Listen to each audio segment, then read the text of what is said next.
예, 여기 서서 하겠습니다. 윤상현입니다. 인사 올리겠습니다.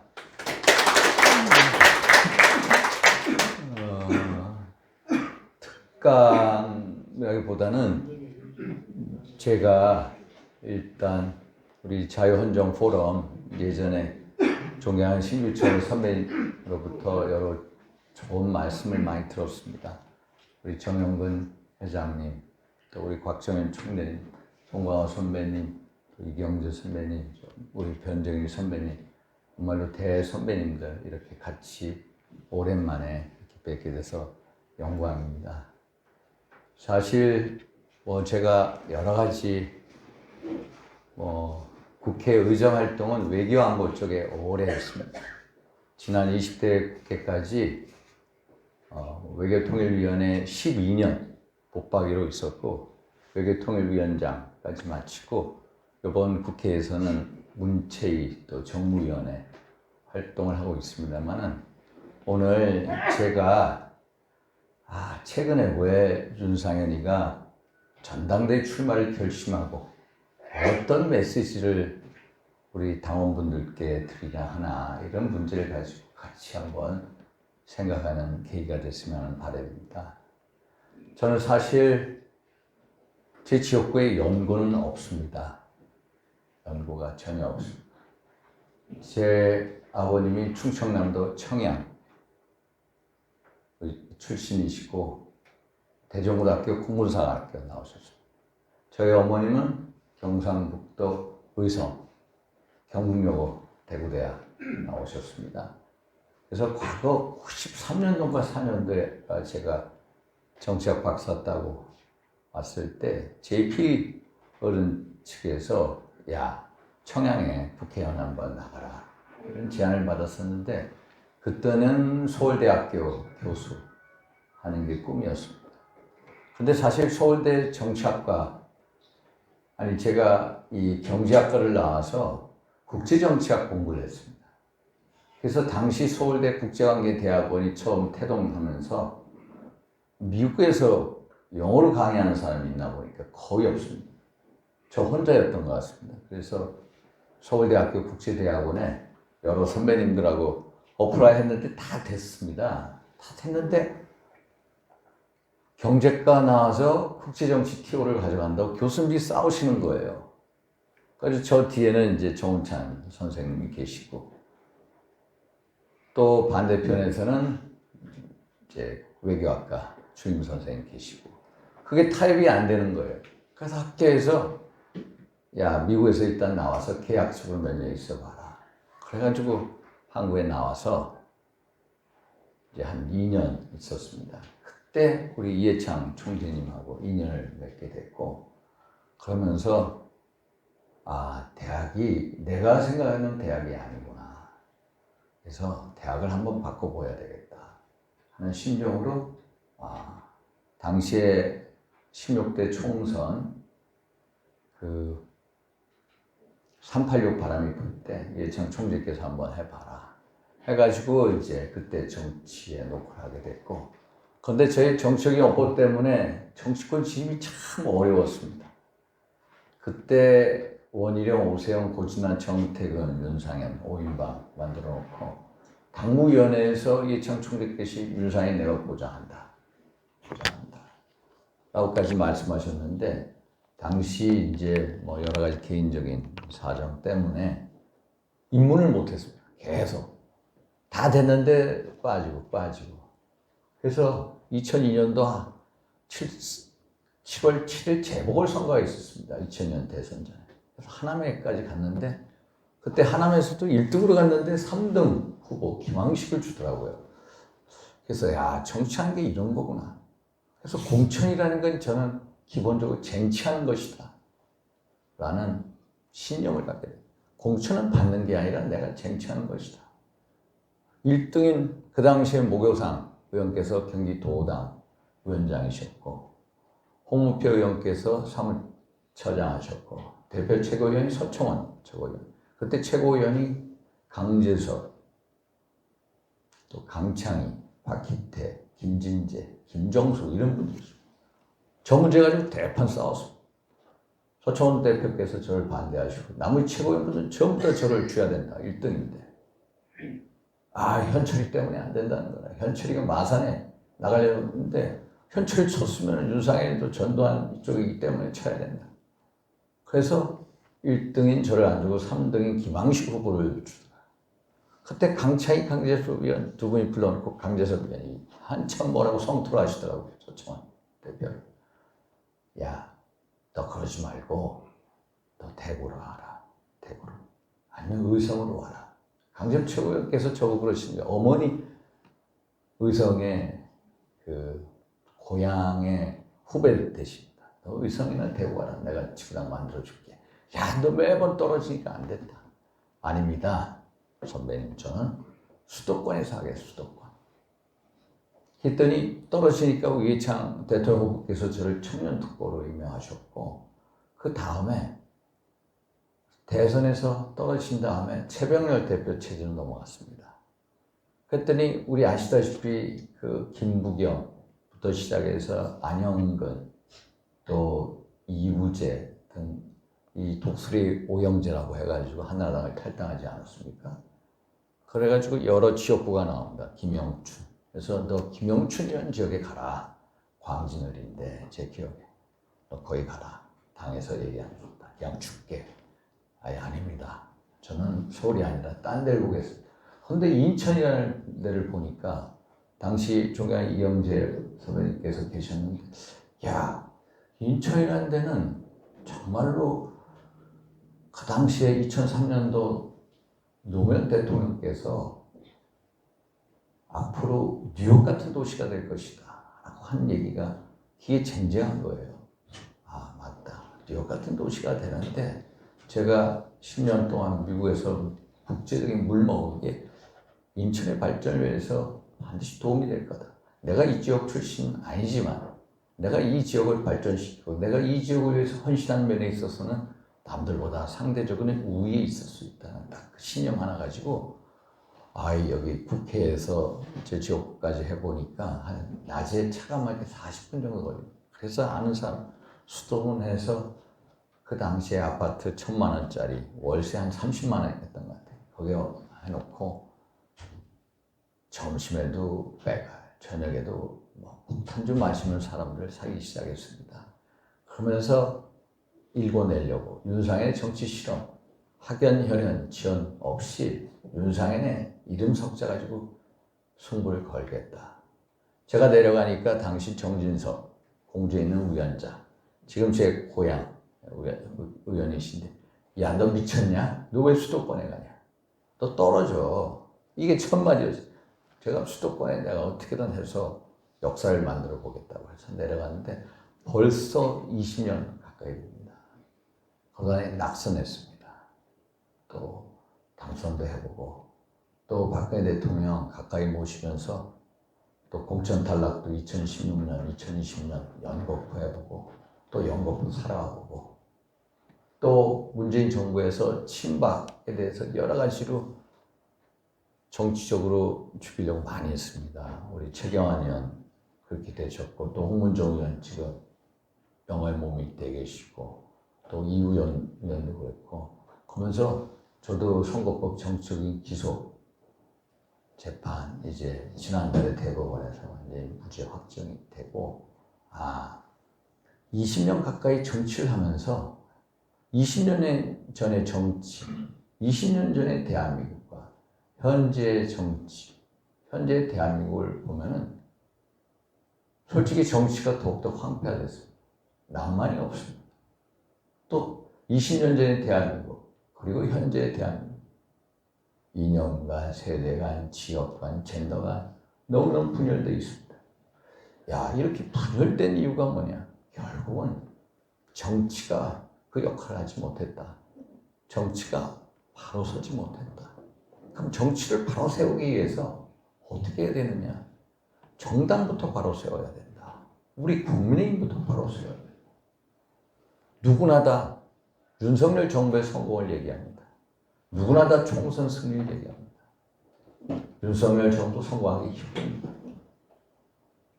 사실 과거 우파 정부 성공한 정부가 있었습니까? 한번 선배님들.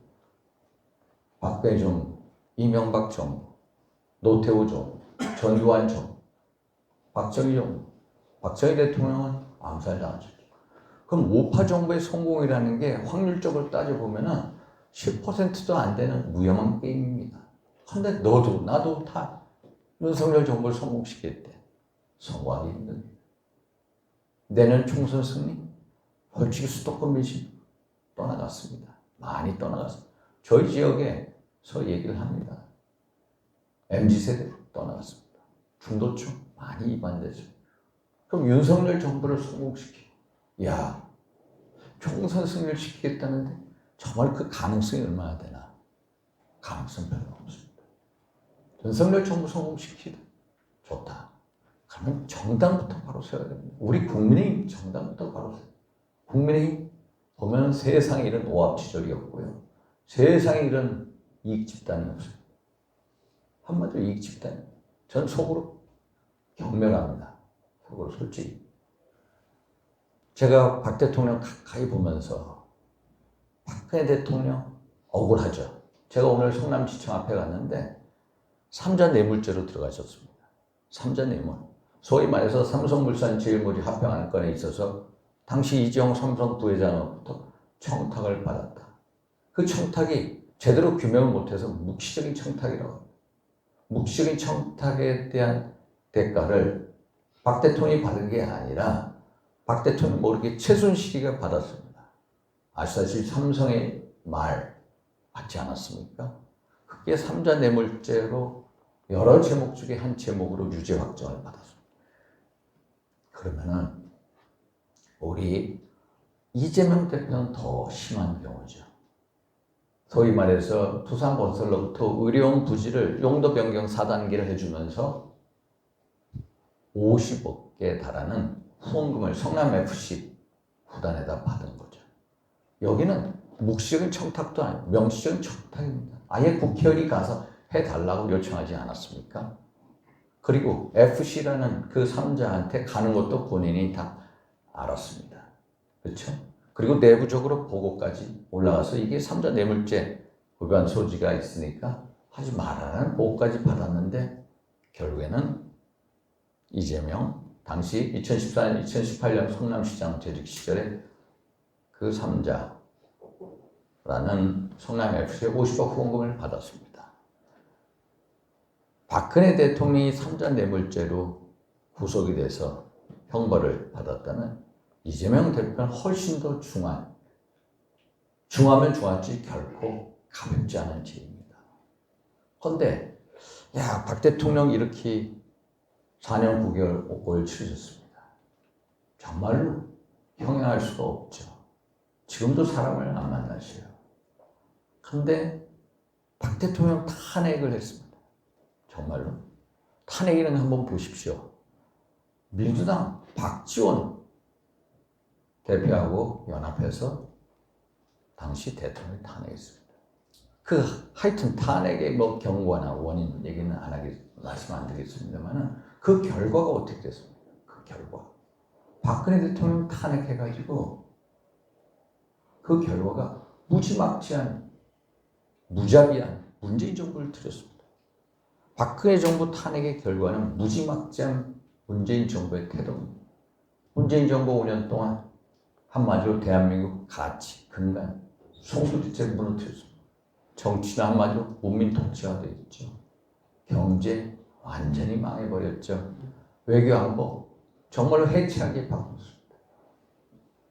세상에 이렇게 대한민국 헌정사상, 대한민국을 가치와 근간을 무너뜨리려고 했던 정부가 있었나? 없었습니다. 박근혜 대통령이 문재인 대통령보다 못한 게 뭐가 있나? 별로 없습니다. 제가 따져보니까. 그런데 우리는 박 대통령을 우리 스스로 쳤습니다. 그리고 무지막지한 문재인 정부를 태동시켰습니다.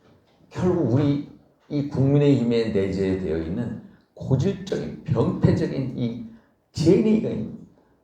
그 DNA가 뭐냐? 뺄셈 정치 DNA입니다. 혼자 교만한 조그마한 권력을 잡아들면은 그 권력을 붙잡고 내가 최고고 거기에 핵심을 만들고 나머지는 반대 세력으로 쳐부수고 그리고 내쫓고 징계하는 탄핵하는 이 뺄셈 정치 DNA가 너무나도 강하다는 거. 야, 이 나쁜 고질적인 병폐를 지우지 않으면 우리 당이 제대로 쓸 수가 없습니다. 뺄셈 정치가 아니라 덧셈 정치가. 이준석 대표 같은 경우도 한번 보십시오. 이준석 대표, 우리가 지난 3월 9일 정권 탈환한 가장 큰 배경, 결국에는 젊은 세력이 왔습니다. 젊은 세력. 이준석으로 분류되는 젊은 세력이 왔습니다. 물론 이준석이 행동하는 거 보면 정말로 치기언의 행동 너무 많이 합니다. 저도 많이 야단쳤어요. 그런데 그 이준석도 하나의 젊은 세대의 정치 연합이 됐는데 결국에는 그 젊은 세대들이 다 빠져나갔습니다. 다 빠져나갔습니다. 그러면은 이준석을 제가요 정말로 황당하게 놀라는 적이 있어요. 작년 3월 9일 날 대선에서 이겼습니다. 대선 딱 2개월 전인 1월 9일 날 비공개 의원총회가 있었습니다. 저는 깜짝 놀랐습니다. 깜짝 놀랐습니다. 정말로. 이 당 국회의원들을 보면서 깜짝 놀랐어요. 들어갔는데 이준석이를 대표를 내리자는 사퇴 결의안을 통과시키자. 상상을 초월합니다.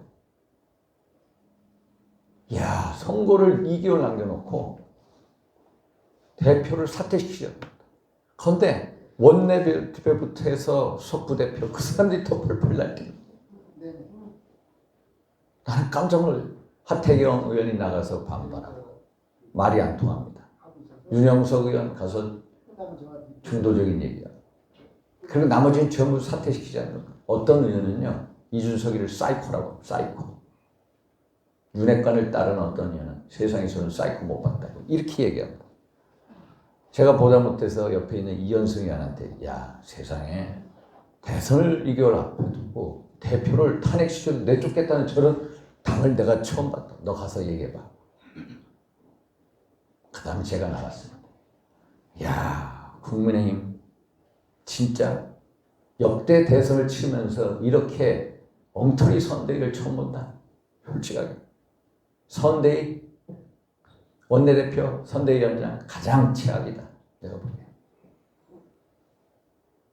민주당에서 예를 들어서 헌법 개정에 대해서 이재명 후보가 대통령 직선제에 대해서 얘기를 하면은 여기는 우리 당의 헌법 개정안이 뭔지도 얘기 안 합니다. 그냥 이재명의 정치적인 꼼수다. 이렇게 비판하고 많아요. 세상에 나는 이런 선대를 처음 봤다. 그런데 어떻게 우리가 정치연합을 한 젊은 표상으로 데리고 이준석이를 내쫓으려고 하느냐. 너희들 몇 년 전에 박근혜 탄핵하지 않았느냐. 박근혜 탄핵 한 놈들이 또 그러는 겁니다. 박근혜 탄핵에서 어떻게 됐어? 대한민국이 망치지 않았어? 지금도 반성을 못해. 또 선거 2개월 놓고 이준석이를 쫓아내? 어떻게 이런 생각을 가지냐. 나는 한마디로 박근혜 탄핵에 대자비를 본다. 절대로 나는 반대한다. 결국에 끝나고 나서 재선 의원들이 와가지고 저한테 형님 때문에 물러섭니다. 저 때문에 물러선다. 나는 정말로 이해를 못해. 이준석을 쫓아내고 선거를 이길 수 있다는 그 발상 자체. 나는 이해가 안 돼. 이 당의 고질적인 병폐적인 DNA. 바로 그겁니다. 일단 눈앞에 이 가장 힘 있는 사람에게 그 사람 뜻대로 가보려고 하는 그 기질. 그거 고치지 않으면 뺄셈 정치 DNA가 아니라 덧셈 정치 DNA로 가야 된다. 뺄셈 정치 철저히 배격하고 우리 당 안에는 우리가 동지라는 의식이 있어야 됩니다. 서로 존재, 상대의 존재를 인정하는 가운데 우리가 하나라는 생각, 원팀이라는 생각, 상생화합해서 원팀이라는 생각을 마지노를 가져야 되는데 그 생각이 없는 집단입니다. 우리가 지난 대선에서 24만 6천 표가 이겼습니다. 모든 사람을 안철수까지 끌어들이고 이준석까지 끌어들이고 젊은 사람이 똘똘 많아서 우리가 민당 이재명 후보한테 이긴 게 24만 표 차이밖에 안 됩니다. 그런데 벌써부터 우리는 분열되기 시작했습니다. 뺄생 정치의 DNA가 극성 부리기 시작했습니다. 윤핵관 천만에 윤핵관 말이 안 되는 짓 하고 있는 겁니다. 윤핵관에 의존한 정치, 대통령이 망쳐가는 이런 거에 대해서 제가 당원분들께 솔직하게 느낌을 말씀드리려고 나왔습니다. 뺄셈이 아니라 덧셈 정치로 가야 돼요. 우리가 윤핵관도 필요하고 그러면 비윤핵관도 필요하고 이준석도 같이 가고 유승민도 가. 저보고 많은 사람들이 얘기해요. 의원님 제발 이준석 유승민 얘기하지 마세요. 이준석 유승민? 저 같으면요 이 당에 있기보다는 탈당하는 걸 택할 것 같아요. 이 DNA가 너무 아주 이기적이고 배척하는 탄핵의 DNA를 버리지 못해. 솔직히 이준석 노원을에 가면 3번 떨어졌습니다. 내년에 떨어질 확률 많아요. 신당 차릴 거야. 젊은 사람들 팔로워 한 20만 명 됩니다. 30만 명 몰려줍니다. 유승민 의원하고 결합해서 솔직히 윤석열 정권에 대한 반사적 이득을 가져가고 국민의힘에서 공천 떨어진 사람들 모으면은 솔직히 비례대표로 몇 석 가져옵니다. 2사람은 삽니다. 우리 국민의힘 수도권 전멸합니다. 이런 거에 대해서 생각을 안 하는 집단. 왜 생각을 안 할까?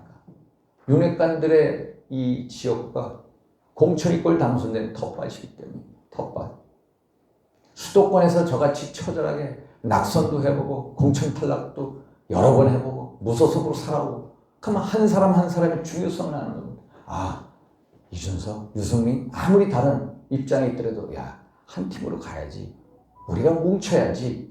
우리가 한 사람도 이탈돼서 새로운 당을 차릴 때 결국은 부메랑으로 우리를 해야 하는 거지. 이런 생각을 안 가요. 그럼 왜 이런 생각을 안 가질까요? 솔직히 안 가는 이유는요. 당 전체가 우파 이념이 없기 때문입니다. 자유민주주의 우파 이념이 강하지 않기 때문입니다. 자유민주주의 떠들어대죠. 그러나 그게 신령화되어 있지 않은 집단입니다. 오직 내 앞에 있는 것은 이익밖에 없습니다. 이익 집단이기 때문에 내가 공천 한 번 더 받고 재선 한 번 더 하겠다는 그 이익만 가지고 있는 집단이지 이념성이 없는 집단입니다. 한마디로. 민당을 한번 보십시오. 조국이나 추미애. 야, 국민 눈높이하고 맞지 않는 발언을 합니다. 그러면은 김의겸, 김남국 한 3-4명이 얼토 또 자기 동료들을 보호하고 옹호를 합니다. 그런데 우리는 한 사람이 뭔가 아버지의 하나 무슨 잘못이 있었어요. 작년, 재작년에 우리 초선의원인데 어떻게 하는지 아십니까? 전부 다 가가지고요. 전부 다 가가지고 탈당을 권유하는 집단입니다. 제발 나가달라. 나는 세상에 이런 집단을 처음 봤습니다. 탈당해달라고 요구합니다. 같은 동료를 초선의원들이 가가지고 제발 나가달라. 서울에서 부산까지 KTX 타고 가다가 야, 배탈이 나면 너 내려. 세상에 이렇게 매정한 집단, 희열한 집단이 어디 있습니까? 제가 한 일화로 2012년 박근혜 대선 후보 캠프에 있어서 공보단장을 한 적이 있어요. 2012년 5월인가 6월인가 정돈 체포 동의안이 국회로 왔습니다. 그때 법무장관이 권재진 법무장관이었어요. MB정부 말기였습니다. 정두환 전 의원이 임석 솔로몬 그룹 회장으로부터 3억 원을 받았다는 겁니다. 본인 추고도 안 받았다. 전달만 해줬다. 그런데 그걸 기화로 해서 당시 이명박 대통령과 정두환 의원 관계 잘 아시잖아요. 결국 국회 체포영장이 왔습니다. 그런데 제가 정두환 의원을 믿었습니다. 자기는 절대로 받지 않고 옆에 전달했다는 식의 의견 개진이 있었어요. 그런데 제가 박근혜 캠프의 공보단장이었는데 제가 그것을 부결시킨 데 앞장섰습니다. 정도는 비박이었습니다. 저는 친박이었습니다. 비박과 친박을 떠나서 내 동료이기 때문에 내가 체포동의안에 동의함으로써 정치적인 타사를 명할 의처 있지 않다. 나는 내 동료인 총돈을 믿는다. 그랬더니 우리 캠프에 있던 안종보 의원이 막 박수를 치고 난리더라고. 그러면 압도적으로 부결이 됐어요. 당시 이양호 원내대표인데 원내대표께서 박근혜 의원한테 가서 보고를 했어요. 세상에 어떻게 이런 일이 일어났습니까? 윤상현 의원이요. 공보단장인 윤상현이 와가지고 얘기해서 우리는 대표님 뜻이 있는 줄 알았다는 식의 그런 얘기예요. 근데 난리가 났어요. 최경환 의원이 저를 불러요. 불러갔더니 야, 너 미쳤니? 너 하고 총돈하고 무슨 관계인데 네가 앞장서가지고 부결시키냐. 너 앞으로 캠프에 4월 동안 나오지 마. 어? 근데 참 홍사덕 의원 그때 캠프의 자장이신 저를 부르셔. 야, 저는 잊지 못해. 홍사덕 의원께서 저를 부르. 야, 윤희연, 네가 진짜 정치하는 사람이야. 세상의 동료를 감옥 가라고 밀어놓은 놈들이 저기 놈들이 제정신이냐? 어? 네가 진짜 정치 잘하는 거야. 저를 다독거려 주시. 그 캠프에서 저를 다독거려 주는 분들은 홍사덕 전 의원님, 최경환 의원님 딱 두 분이셨어요. 그래가지고 며칠 지난 다음에 박근혜 의원께 제가 밤에 전화를 드려서 여차여차해서 이랬습니다. 그랬더니 그분께서 윤희연 앞으로는 꼭 상의하고 하세요 하면서 일단락도 했지만 처음에 박근혜 의원께서 노발대발 하셔가지고 정도는 출당시켜라. 윤상현은 당장 해임시켜라의 첫 일성이었는데 결국 4, 5일 지나서 우양우양 됐습니다만 저는 우리 당의 이 고질적인 병폐적인 DNA, 이익 집단의 DNA, 결국 우리는 동료가 문제가 생기면요. 너 잠깐 나가줘. 기차에서 내려. 그냥 탈락시켜버립니다. 이거는 동지가 아닙니다. 그냥 이익 집단의 구성할 뿐입니다. 그리고 기차는 갑니다. 기차 가다가 너 잠깐 내려. 그리고 기차는 부산까지 달려갑니다. 그럼 왜 이럴까? 이념성이 없는 집단이기 때문입니다. 이념성이 없어. 자유민주주의 우파에 대한 이념성이 없는 집단입니다.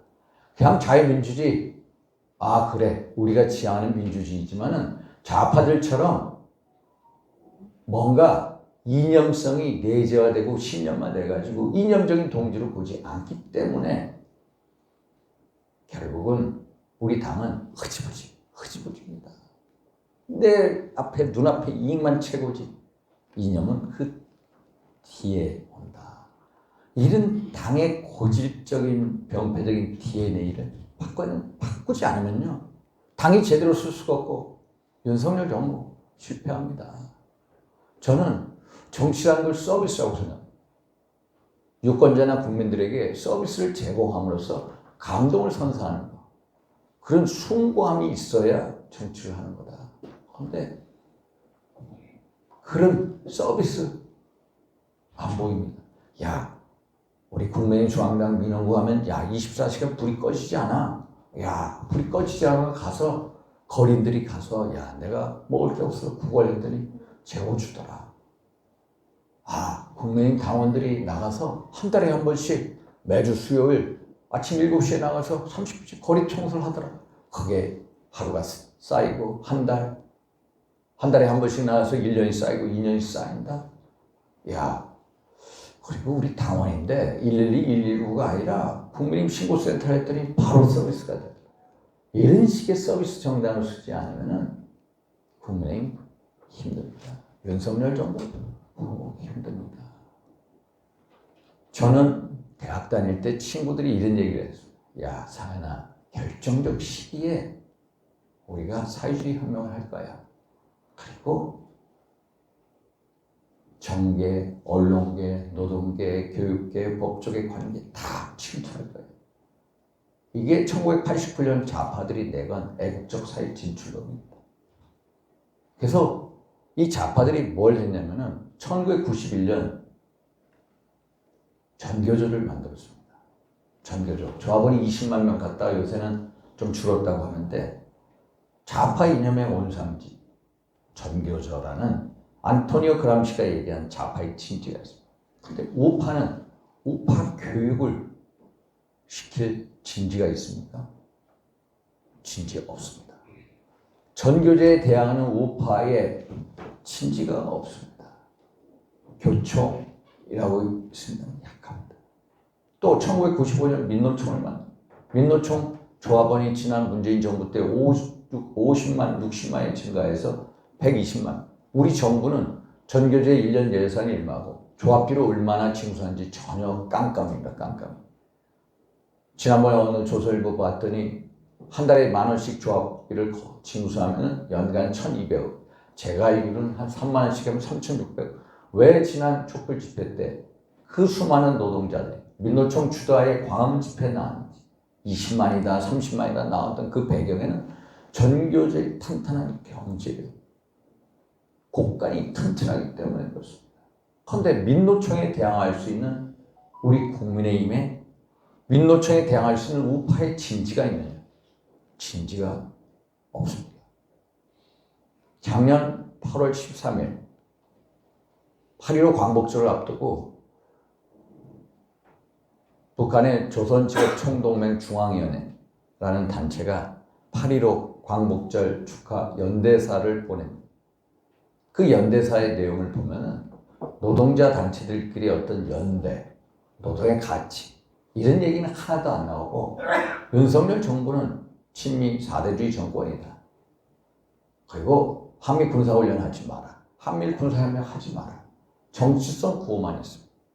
그런데 민노총이 지금도 그 연대사를 한 140일째 민노총 홈페이지에 게재하고 있습니다.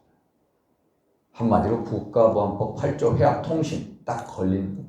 통신이 걸리는 거. 그런데 그거에 대해서 지금도 그대로 그 연대사가 민노총 홈페이지에 게재되어 있습니다. 제가 보안 수사하는 사람들한테 야, 그것 좀 제발 단속 좀 해라. 그리고 민노총 지도부를 압수수색해라. 국가보안법 8조 위반이다.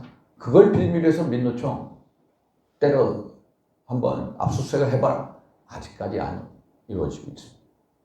제가 그래서 보안 수사 맡는 사람들 만나서 얘기했더니 고발인 조사는 마쳤다고 하더라고요. 그런데 민노총이 이 북한의 연대사 그게 바로 지령문이랍니다. 지령문. 공안 수사하는 분들은 지령문이 그렇게 내려온다. 결국 민노총이 얘기하는 한미동맹 철폐, 주한미군 철수, 국가보안법 폐지, 연방제 통일, 사드 배치 반대, 한미 군사훈련 반대, 한미일 군사협력 반대가 바로 조선노동당이 얘기하는 것 똑같습니다. 민노총이 저렇게 120만 명의 정치 세력 단체인데 우리 우파에 이른 단체가 있습니다. 없습니다. 그러면 우리는 무지막지한 무자비한 민주당도 상대를 해야죠. 또 민노총도 상대해야죠. 또 전교조도 상대해야죠. 그런데 상대할 집단이 국민의힘밖에 없습니다. 작년 10월 말에 국정감사 하는데 경기도 기독교연합회 박정호 목사님 또 에스더 부부 기도회 우리 탄핵 반대 집회 처음 나왔던 이용희 장로님 또 조영길 변호사 세 분이 저를 찾아왔어요. 윤희연 이 정부 뭐 하는 정부냐고. 왜 그렇습니까? 아니 정권이 바뀌었는데 교과서 시안에 보면 6.25 남친 빠져있어. 자유민주도 빠져있어. 세상에 정권이 바뀌었는데요. 올해 나와서 나올 이 교과서 시안에 보니까 자유민주주의 다 삭제되어 있습니다. 6.25 남친도 빠져있는 겁니다. 정권이 바뀌었는데 왜 이런 현상이 일어나냐? 예. 아직까지 좌파 숙주들이 희생하고 있기 때문입니다. 교과서 집필진 그대로 있기 때문입니다. 그러면 그런 거에 대해서 누군가 교육부 공무원이든 국회의원이든 교육이 대통령실든 그걸 잡아내야 되잖아요. 한 사람도 잡아내지 못합니다. 아니, 세상에 이게 어떻게 집권하는 세력입니까? 이렇게 어설픈 집권 세력입니다.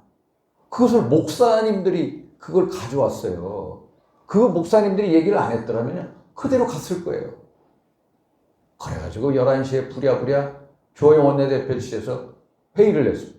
빨리 이거 고쳐서 11월 9일 날 교과서 시안에 6.25 남침 자유민주주의 넣어가지고 그나마 바꾼 교과서 시안을 올해 사용하게 되는 겁니다. 결국 뭐냐? 우파는 자기 이익 아니면은 그렇게 크게 관심이 없어요. 좌파는 이념하는 집단이기 때문에 소위 말해서 좌파의 이념을 반드시 실현시키겠다. 이 목적성, 의지가 강한 집단인데 우리는 그런 의지가 없어요. 그래서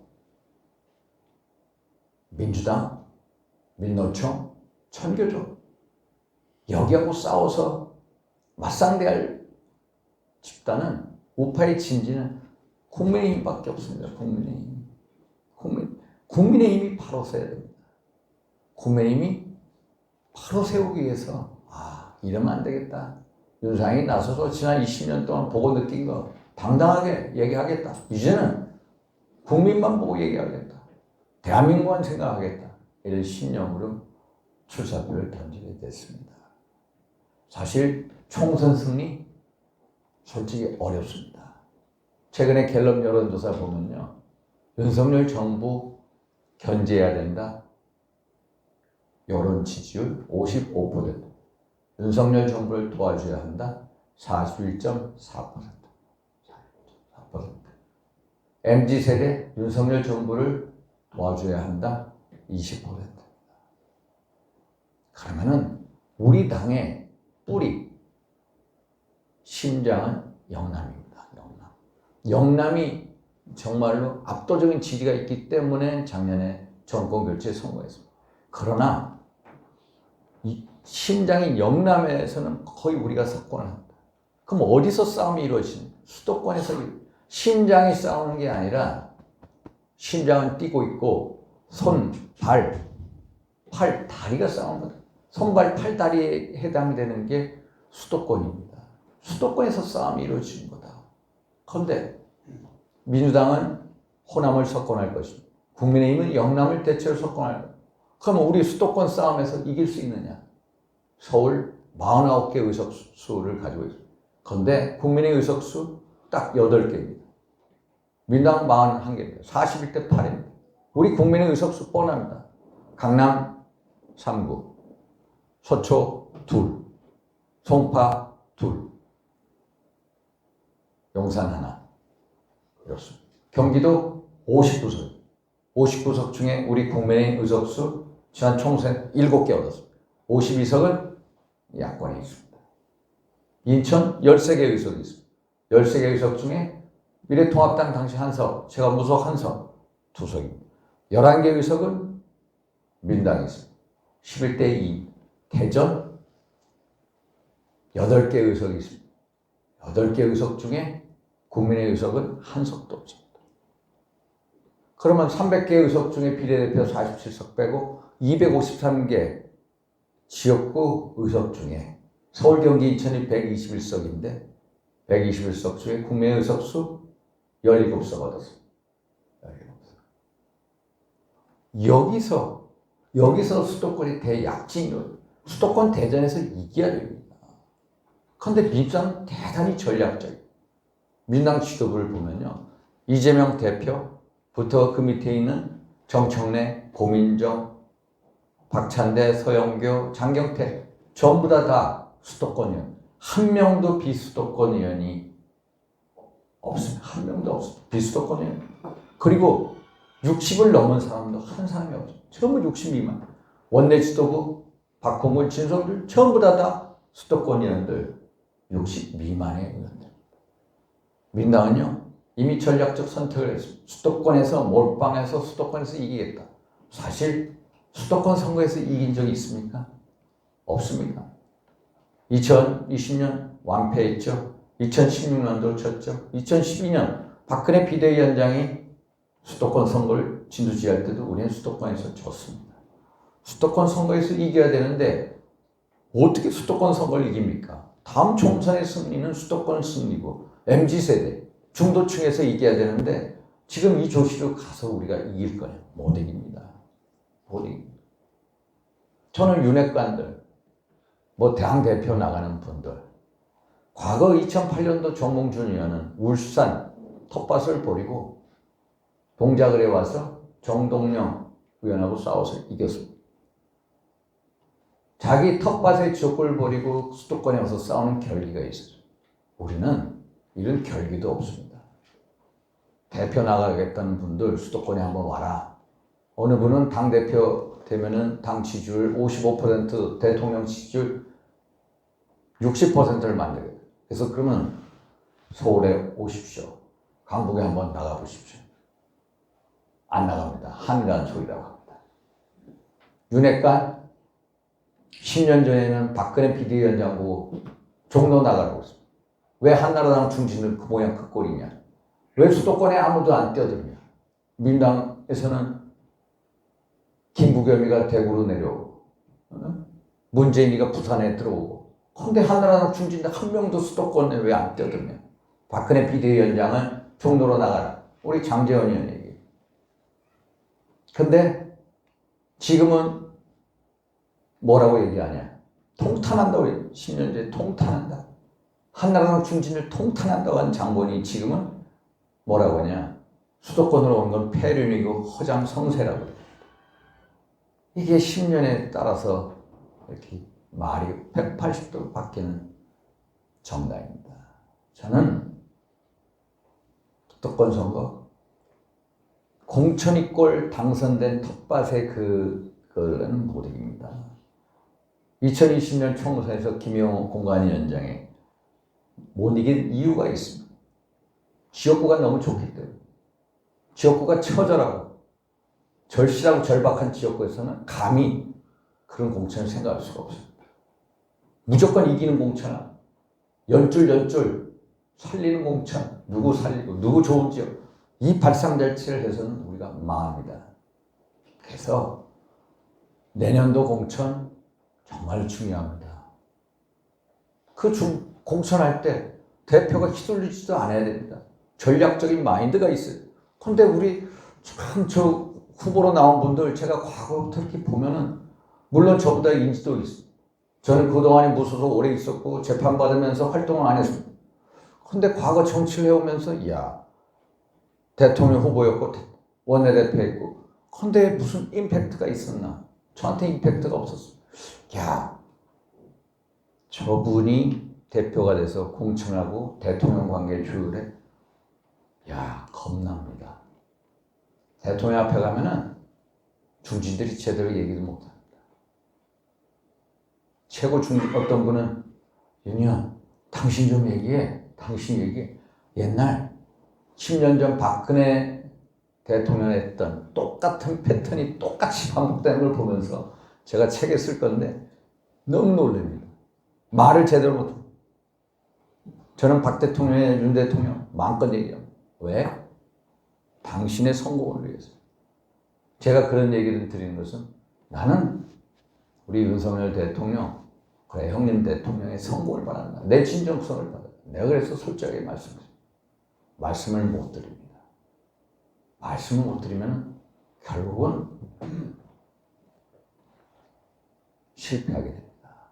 그래서 제가 다시 처음으로 돌아와서 윤석열 정부가 성공할 수 있느냐? 과거 우파 정부의 성공률 10%란 솔직히 실패할 확률이 큽니다. 그런데 그 얘기 안 합니다. 다 성공한다고 그럽니다. 성공시킬 수 있다. 제대로 성공시키기 힘듭니다. 또 총선 승리, 수도권 승리, MZ세대의 승리, 중도층의 승리 어렵습니다. 어렵습니다. 1년 만에 회복, 그것도 어렵습니다. 특히 당과 대통령실의 관계 조정할 사람 어렵습니다. 그 두 가지 문제를 생각하면서 대통령과 사모님을 보면 애잔합니다. 그 두 사람, 두 분이 혼자서 절벽 위에 서 있는 듯한 그 모습을 매일 상상하면서 내가 윤상현이가 무엇을 되기 위한 게 아니라 진짜 당대표가 되기 위한 게 아니라 애잔하게 보이는 두 분을 한번 성공시켜 보겠다. 과거 대통령들의 권력의 몰락을 보면서 몸소 가까이 체험하면서 저런 식으로 가서는 안 된다는 그걸 누군가가 질러주고 국민들과 당원들한테 얘기를 해줘야 되는데 얘기해 줄 사람은 저 윤상현은 그 신념을 가지고 두고를 위해서 던지려고 당을 한번 제대로 세워보고 윤석열 정부 대통령 한번 성공한 대통령 한번 만들어보고 대한민국을 바로 세워야 되겠다. 그 신념 하나 가지고 또 맨땅에 헤딩하듯 도전하러 나왔습니다. 이걸로 마치겠습니다.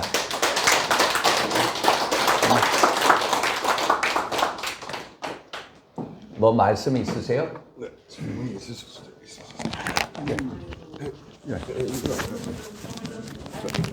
예, 오늘 제가 우리 윤상현 의원 말을 들으면서 전 평소에 듣지 못했던 또 평소에 보지 못했던 윤상현 의원의 모습을 또 새삼스럽게 보게 되었고 뭐 느낀 바가 많습니다. 예, 우리 김일륜 헌정 회장님도 오늘 오셨습니다. 예. 예, 우리 윤상현 의원님께 혹시 질문이나 뭐 드리고 싶은 말씀 있으시면 좀 질문이나 뭐 말씀이나 질타나 주시면은 그게 아니라 너무너무 제가 생각했던 건 주인이 없는 이 집에서 지금 있는 것 같아가지고 굉장히 허전했거든요. 예. 근데 너무 좋은 말씀했어요. 뭐 질문 좀 하시죠. 예, 말씀 정말 시간이 많을 텐데. 예. 예, 우리 양대웅 우리 구청장님. 대한민국에서도 뛰어난 기성을 갖춘 의원이시다 하는 얘기 잘 들은 것 같습니다. 그동안에 두 번의 무소속 도전과 수도권에 입성을 하면서 소위 쌓아온 갱년들이 오늘 그 출마의 변에 녹록히 녹아 있는 걸 대단히 감사하게 생각합니다. 그 중에서도 가장 우리 한나라당의 국힘의 DNA가 바로 이익 집단이다. 그리고 이념에 대한 정체성이 가장 없는 겁니다. 저도 그렇게 느끼면서 지역의 목민간 생활을 해왔습니다만은 이제 그런 것을 이제 대표가 공개적으로 출마의 변호로 하면서 이것을 지키겠다고 하는 것에 큰 감탄을 하고 적극 지지 의사를 밝힙니다. 그래서 그런 것에 대해서 좀 더 연밀한 디테일한 그리고 우리 당원들에게 새로운 시대에 새로운 임무를 부과하는 그러한 조치까지 따라서 이것이 반드시 잘 되기를 바라는 마음 간절합니다. 그 이상 말씀만 드립니다. 예. 감사합니다. 제가 보면은 저는 국민의힘의 예산의 30%가 여의도 연구원에 갑니다. 그런데 여의도 연구원이 무슨 일을 하는지 모릅니다. 최고위에 들어가면 그냥 여론조사 한번 주고요. 어쩌다가 한번 이슈 브리프라고 나옵니다. 그런데 여의도 연구원장, 지금 김용태 전 의원이 하고 있고, 그 전에 지상욱 전 의원이 여의도 연구원부터 개편을 해야 됩니다. 여의도 연구원장은 당대 최고 자유민주주의 우파 이념가가 들어가요. 그러면 국민의힘의 이념적인 좌표를 찍어주고 정책에 대한 이념적인 토대를 제공하고 국민인 국회의원 그리고 당원들에 대해서 교육을 시켜야 돼요. 우리는 이념을 모릅니다. 이념. 이 교육부터 시작해요. 그게 여의도 연구원의 개편이다. 저는 이제 그 생각을 가지고 있습니다. 여의도 연구원장 정말로 예전에 보면은 제가 학교 다닐 때 노재봉 그 서울대 외교학과 교수 전 국무총리 또 김영자 국민대 박사 막 이 정도의 어떤 당대 최고 이념가들이 와서 민주주의 자유민주주의에 대한 신념 이념학 교육을 시켜야 된다. 그게 당에서부터 시작이 돼야 된다. 여의도 연구부터 시작이 그거 안 되면은 계속 이 집단은 남습니다. 그 생각을 하고 있습니다. 또 송광호 아까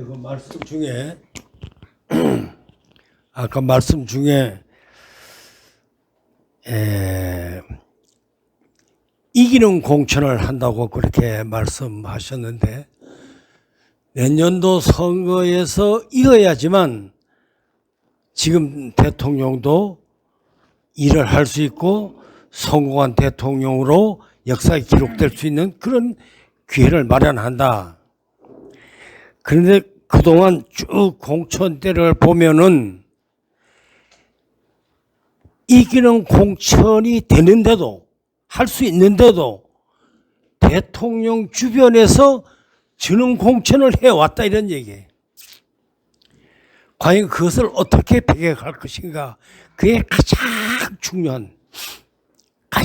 중요한 그 키포인트다. 그래서 대표가 되신다면은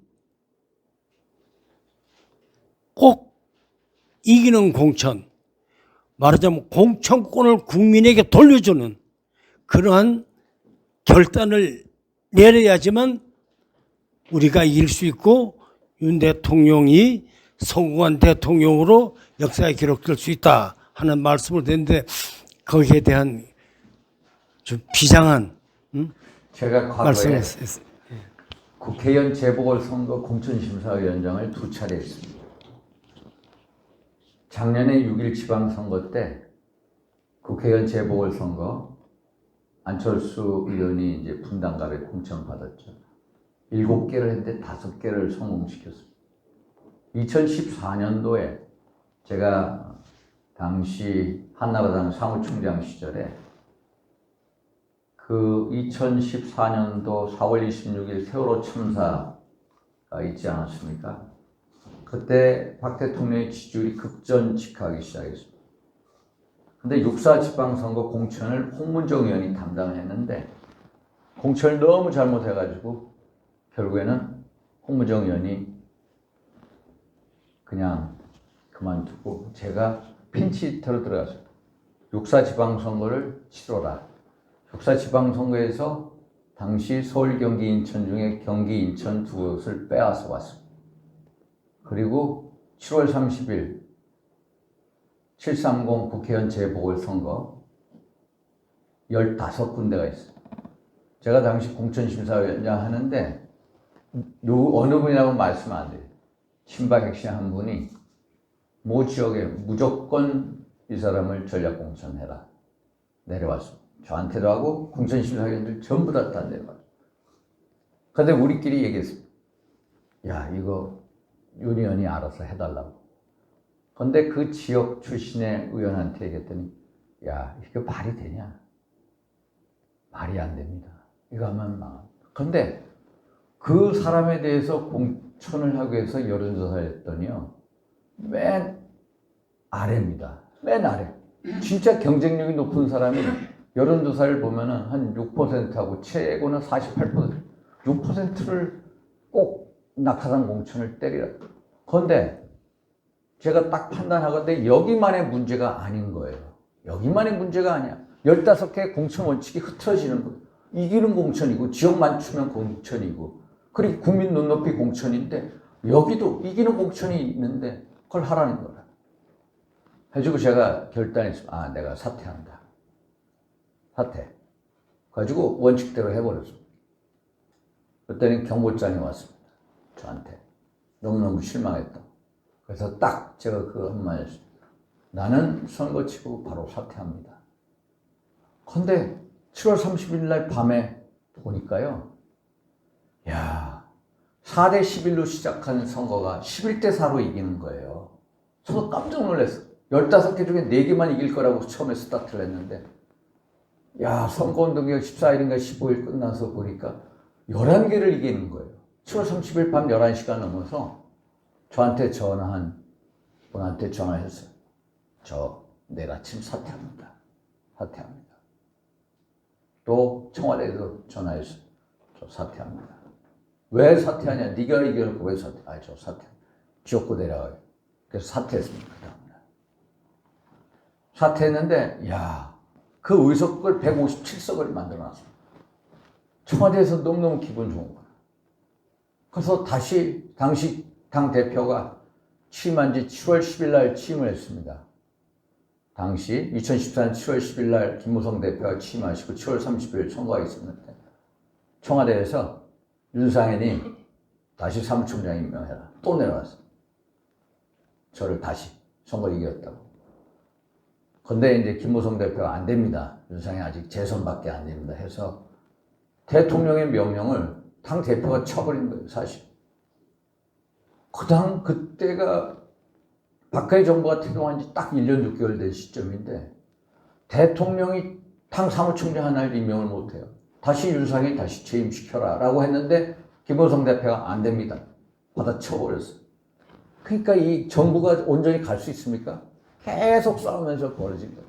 결국 그러면서 절 사퇴했는데 공천은 제가 하도 공천을 탈락해 봐가지고 공천을 쟁취하는 거예요. 그리고 두 번째, 공천은 이기는 공천이 해야 된다. 내가 저 사람 싫다 배제하는 순간 그건 큰 일단은 파일을 키울 생각을 해야지. 지난 2020년 공천이 잘못된 게 파일을 키울 생각을 해야 되는데 키우는 게 아니라 정적관계에 있는 사람들은 다 공천 탈락시키지 않았습니까? 그 파일을 키우는 공천이 있으면 황교안 대표님이 대선 주자가 되는 겁니다. 그런데 그걸 못한 거예요. 그래서 공천은 자기를 던져야 되는 거다. 저는. 그래서 쟁취하는 거고 던져야 되는 거고 무조건 이기는 거예요. 이기지 못하면은 결국은 그렇게 되는 거다. 그 원칙을 가지고 하나의 예를 말씀드렸습니다. 선배님. 예? 죽기 살기로 하라고. 예. 정치의 생명을 걸고 네. 해야 된다고. 그걸 딱 걸고 해야 됩니다. 이게 결국은 대통령하고의 두터운 신뢰가 중요합니다. 근데 대통령하고 신뢰 속에서 당당하게 과감하게 할 얘기를 해야 됩니다. 당심이 뭔지 민심이 뭔지. 근데 그 앞에 가면 전부 다 주눅 들어서 얘기를 못해요. 그리고 몇 년 지나면 대통령이 실패한 대통령이 낙인 찍힙니다. 그러면 진짜 대통령을 사랑하고 대통령의 성공을 바란다면 그 말씀을 해드려야죠. 지금 당장 듣기 싫은 소리지만 결과적으로 대통령을 위한 길이다. 그게 가장 안타깝습니다. 그러니까 싫은 소리는 안 하려고 합니다. 이게 가장 큰 문제죠. 예, 마치겠습니다. 고생하셨어요. 예.